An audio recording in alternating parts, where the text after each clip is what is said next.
This right here is an oil pressure sensor.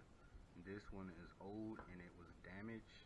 As soon as I touched it, it crumbled apart and I had to resort to a monkey wrench to get it off. It comes in 2 different sizes. I managed to match it up by the threading on the bottom. And this is the one. Shortly I'll be showing you the video of the car under the hood where you can locate this sensor and also my methods of taking it off. Today we have a Ford Taurus 1997. Today I'll be demonstrating how to remove a broken or damaged sensor from the engine. This is an oil pressure switch and it is located off of the transmission. To access it, I had to remove this intake. I also had to remove a radiator hose, and to get more leeway and leverage on the wrench I used to get it off, I also removed this transmission sensor here.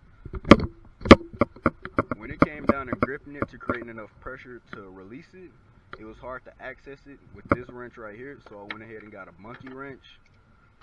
It was easy to get off and easier to get back on, but simply I just got the monkey wrench, put it down at the bottom like here, gripped it and turned, and for the rest of the movement I used this simple pair of pliers right here.